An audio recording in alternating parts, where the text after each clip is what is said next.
would you say, Paul, is your favourite neighbourhood? You grew up in West London. I grew up in West London. I've got to say, I started working in this area in 87 when it was a very different place, and it's Shoreditch. Right. Why would you pick Shoreditch? When I first went there, that was through a job. I worked in print, and I went there in 87. And you know, anyone who doesn't remember it couldn't imagine what it was like then. They didn't even have a train station. Shoreditch train station was in Brick Lane, and it only went to New Cross and Shadwell, and that was it. The nightlife consisted of one pub, which was a proper old school gangster pub, the Blue Last, which is now owned by Vice magazine. There was a gay pub, the London Apprentice. There was the London Apprentice. There was 2 strip clubs, and then there was the gangster pub, as you call it, and that was it. And then I left Shoreditch in 88, 89, went back in 95, and it was starting to happen. And to see what it is now, the idea that somebody who lived there 30 years ago, that there'd be a private members club with a swimming pool on the roof is just insane. And has it got better or has it got worse, or is it a bit of both? Well, I don't want to sound like, you know, those people who go to Goa and there's always an old hippie there who goes, we should have been here in 60. Yeah, exactly. I don't want to sit here and go, it was better in 1995. It was, but, you know, it's more choice now. No, I mean, and I think, like all of these things, any change is a double-edged sword, isn't it? There's good aspects and there's bad aspects. Yeah. You gain something and you lose something, I think, in all of these, really. I think my day job, I worked there from 95 to 2012, and I left when the Olympics was on, which was a pivotal turning point. Yeah. And I still go back once a week, and it is sad because a lot of the old Portuguese and Italian cafes are shut down, and I think there's 3 Pretz in Shoreditch. We don't need 3 Pretz. We don't need 2 Eats. Nobody needs 3 of those. No, definitely not. So a lot of the traditional stuff has gone, but, you know, what can I say? What's your favourite building? Very boringly, Battersea Power Station. Why? I'm obsessed. I am obsessed. I can't drive past it without slowing down.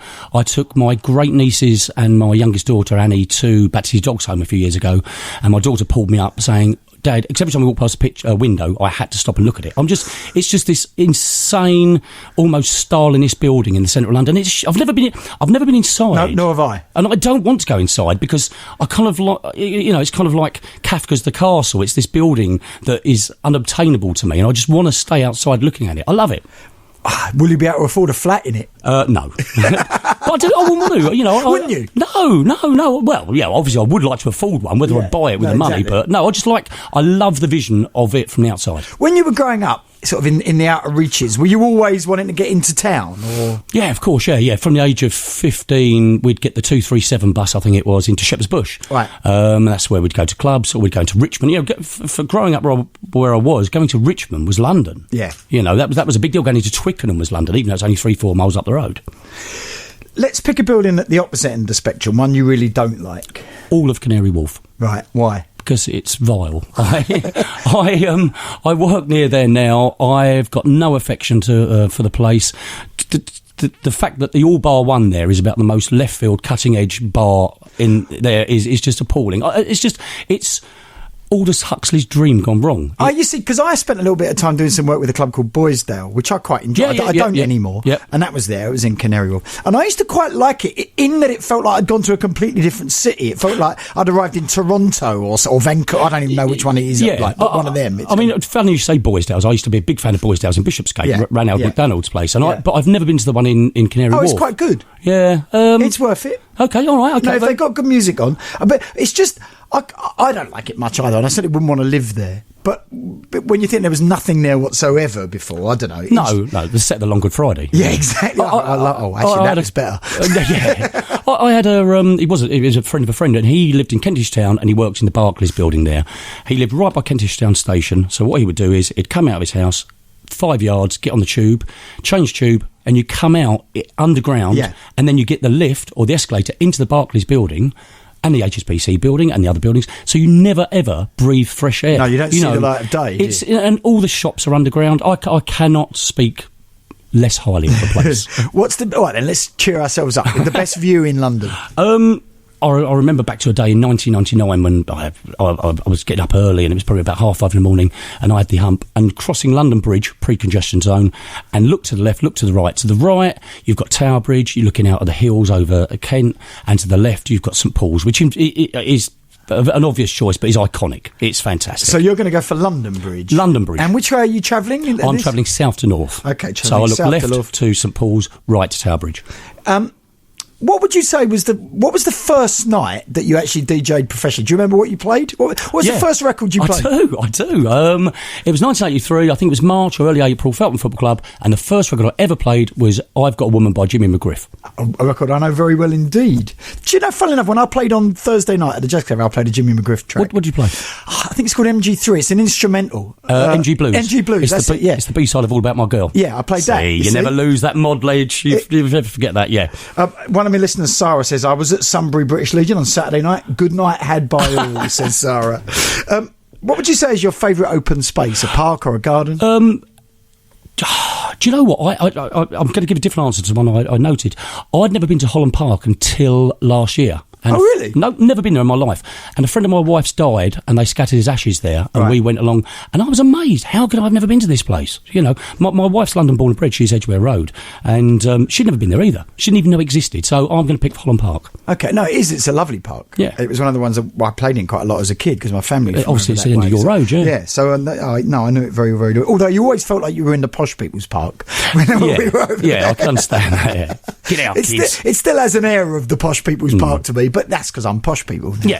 No, it's lovely. It's an absolutely gorgeous space. What about a shop? I presume you're a shopper. You can pick a clothes shop, a record shop, a book shop, whatever you like. Okay, I'm going to go for a vintage shop. Right. It's in Lower Marsh. It's called What the Butler Wore. Right. And I bought this very bag, which obviously doesn't work on radio, but it's a French Airlines bag from the 60s, and I think I paid £30 for that, and I use that as my laptop bag. Excellent. So what would you go looking for? Apart from bags, would you go there for clothes? No, I'm a little bit old to be dressing up in vintage stuff. But a friend of mine has got a website called Watch the Cloth Moth, and I'm very anti-websites. I don't buy off Amazon if I can help it, etc., etc. Yeah. But the difference with him is you go on his website, you pick out what you want, and he brings it round to you. Wow. So it's a bit like Next for vintage clothes, and I'll say I'll have that, and that. He'll bring it over, and he'll take the rest back with him. What was your favourite record shop as a kid? The easy one, Mr. Wax's in Chertsey. Right, which I wouldn't know. No, at all. I mean it was a strange shop because he didn't have anything on show. So you walked into this shop, and he was Mick Scott. He was an old guy at the time. He was 35, I think. And you'd go in, Mr. Wax on Mr. Chertsey. Mr. Waxy in Chertsey, long gone. He died in the mid-90s. And what you'd do, you'd go in there and you'd just say, "Hello, Mr. Waxy. I'm interested in Jimmy McGriff." And he'd go out the back. And interestingly, he always kept his records in first name order. Right. So Jimmy McGriff would be under J rather than M. Jimmy Reed would be under J rather than. And that was where I bought probably, 72% of all the records I ever played. Wow. And you got into the sort of jazz scene as well later, didn't you? I did. I dabbled, sort of. I lost, not fell out of love with mod, but you just move on. Yeah. And there's Eddie Pillar was doing the acid jazz thing. Yeah. I was really a big fan of Giles. Giles Peterson used to do a club in Richmond around the mid-80s.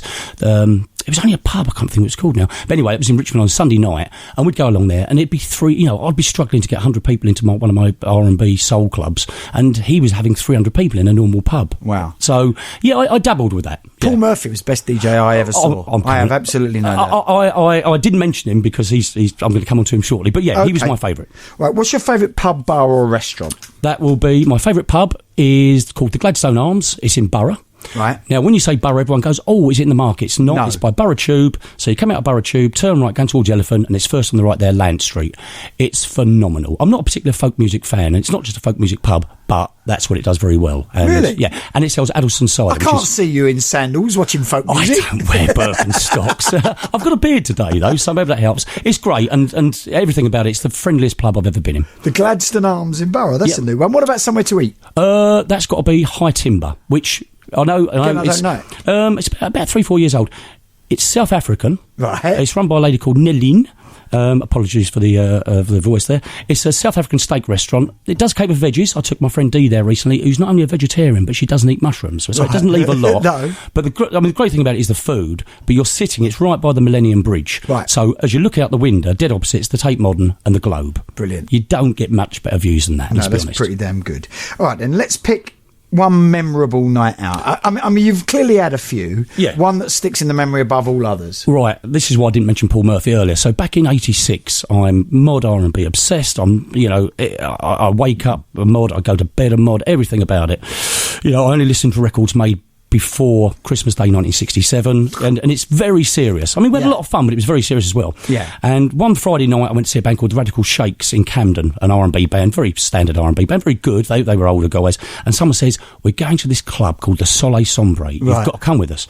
So we go, and it was somewhere behind the 100 Club. It was that side of Oxford Street. It was, I know exactly. And I just remember you had to go and knock on the door. Was it illegal? No, but it was. It felt like it was illegal. It probably didn't have a licence for more than about 20 people. Yes, and it probably didn't have a drinks licence. Warm cans of lager. Yeah. And I remember walking in there, and there was Paul Murphy playing all these songs that I was playing and more, and it was just a different vibe. It was just people going crazy. It was just insane. So that was a night. It was a pivotal night in my life. Yeah, because I saw Paul. I first saw him at a pub called the Horseshoes on Tottenham Court Road, which has since gone, and then kind of followed him to the jazz room in Camden Town, Soleil Sombre. I went to many times, and it was the fact that there were people dancing to some of the maddest far out jazz records you will ever encounter in your life. Records that you can't dance. No, exactly, but they were dancing. Latin B-sides. Brilliantly. Yeah, and that did change a lot for me. It was sort of a bit of there is more to than just listening to Muddy Waters. Steve has sent an email saying, I remember Mr. Waxy in Chertsey, best record shop ever. My musical tastes were born there. Okay. So clearly you're not alone. No. Those record shops were not just those ones, but every area had one. They were really important, I think. And what's great is there's one opened opposite the Acid Jazz HQ in Brick Lane. So it does second-hand records and CDs. So the whole idea that that's coming back, I think, is fantastic. Yeah. I can't remember the name of it, sorry. Sadly, we just lost Record and Tape Exchange in Soho, though, for example, in Berwick Street. So I guess you win some, you lose some. Well, we've just lost Soho, haven't we? So, in many ways we've lost too much of it. Right, I'm going to give you a day off. Yep. You can do whatever you like, but it can't do anything that you might consider work. Okay. Well, I'll tell you what I did. I did this last year. I drove up to Bermondsey, took my dog Mr. Bingley and my daughter's dog Preston. We parked up in Bermondsey, walked up Bermondsey Street, through Borough Market, all the way along south of the river, over the Millennium Bridge, into High Timber, because they gave the dogs biltong. Had a beer there, and then walked back on the north side of the river to Tower Bridge. And so how long was that? How long do you reckon that took? Probably 45 minutes each way, something like that. And what was bizarre was I spend every day in London pretty much, or 4 days a week, and I spend a lot of time around that area. I've never noticed when you walk along the river on the north side, there's this, it's going to sound really boring, but it's where they put all the rubbish. So these boats are constantly coming up from somewhere like Dagenham, and they're like dust carts, but on boats. And you stop while these boats pull in, they moor in, they lift up all the rubbish, put it on, then it's all the City of London refuse, because obviously they can't get dust carts there. So that was interesting discovering that, and walking over Tower Bridge. Also, I love those things of you're walking, you're not quite sure where you're going or why, but you're just walking and taking it in. And some people moan that you can't walk the whole length of the river on the north side, but that's quite good, because you have to go and down alleyways and up this, and you go past the Tower of London, which is a great building. I agree. You got someone visiting who's never been here before. Where would you take them? Okay, this is based on facts. I had my friend Simone over from Germany last month. She lives in Munich, so I picked her up. Sorry, drove along the embankment, which looks great on a Sunday night. Over Tower Bridge, have to drive over Tower Bridge. I don't care if anyone's done it a million times. You still have to drive over Tower Bridge. And if you're lucky and you're not in a rush, it's up. Which is spectacular. Yeah. Then we stopped at the Crossbones Cemetery down in Southwark, which is I think it's kind of an amazing place. I think for a lot of reasons it's amazing. One, that we've kept it. That was. It was only kept by accident. Yeah, but obviously somebody wants to build a 56-storey block of flats on there, and we've kept it. And to stand there and look at all the ribbons and the messages and the candles with the Shard directly in the background is phenomenal. Yeah. And then from there, I'd probably take them down to the Gladstone for a posh pie and mash, and then off to a club. Where would I go? Where would you go these days? Well, there's a club called the Sidewinder Club. It's on Thursdays. Dave Edwards, an very old friend of mine who used to do the 100 Club with him, runs that. And that's seen this mad bar called the Wenlock and Essex in Essex Road. And the back room of that looks like something out of... what do you call it? Fear and Loathing. It's got a flashing dance floor. It's got funny pictures. So I'd probably go there to hear some sort of rare soul and R&B. Right then. That's perfectly nice, right? Let's look at the other end of the spectrum, something horrible. Right. The worst journey ever. I had a pretty rotten one on Sunday, but what's your worst one ever? So every Thursday, I come into London 4 days a week, and 2 days a week I train him, which is great. On Thursdays I have to drive, because I have to bring Mr. Bingley, the dog, into London because he goes to work with the missus. Right. So I leave Cobham and drop her off in Paddington and drive to Canary Wharf, and that's probably 3 hours each way, which is quite... So what are you doing on that? You're doing... Cobham to Paddington. Paddington, yeah. From Paddington Marylebone Road, Euston Road, Old Street, right, to Canary Wharf, and that can be up to 3 hours each way. Wow. I know, that's pretty... That is ridiculous. When I can do it there on a train, but Mr. Bingley don't like trains, so I have to drive. 3 hours in each direction. And I was thinking about this. I remember the storm of 87, and I hadn't long been married, and I slept through the storm. And I remember waking up and driving in that day, and I think that took me 5 hours to drive in that day. But what was great about that was there was trees across roads in places you didn't even know had trees. You know, I drove up Hammersmith Road. Is it Hammersmith Road? The road from Hammersmith to Shepherd's Bush. Shepherd's Bush, yeah. And there were trees in the road there. And you go, I didn't even realise it. It's not a place I associate with trees. No, it's hardly a forest, is it? But there was, a lot of trees dead down. Okay. What would you say is your personal London landmark? Something that makes you think, yeah, I'm home. Now, this is the one I struggled with. I kind of like, because I come into London on the train 2 days a week, I kind of like the view after I leave Vauxhall on the train from Cobham up to Waterloo, and I'm just pulling into Waterloo. So I have got, even though I'm not a fan of big buildings, I've got the Shard to the right, I've got the Gherkin there, I've got St Paul's there, I've got the Millennium Wheel, and that kind of makes me feel I'm in London. You know, when I'm in Clapham Junction... You can have all of them then. Yeah, all of that. just the view pulling into platform 3 at Waterloo Station. Lots of people telling us that the pub in Richmond was the Belvedere Arms. It was. Thank you. Lots of people pointing that one out to us. So your personal London landmark is all of those kind of buildings that you can see. Well, pulling into Waterloo Station. As you pull in. I often think, because the one I never... Because my geography, the minute I get over the river, is completely terrible. I've got no concern. I got horribly lost in Battersea the other week. Right. Trying to get from Battersea... Battersea Power Station over to where the heliport is. Yeah, which is a mile. It took me like hours.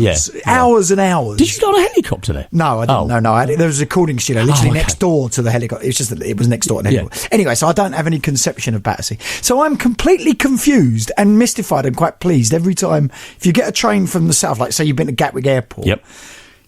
You're at Battersea. And then you're at Victoria, and they're just over the road from each other. Yeah, I've never quite worked that out. But that's that 3 hour journey into work, isn't it? They are right next to each other, but it can take you an hour to drive there. Yeah, it's extraordinary. It never can make sense to me, but there it is.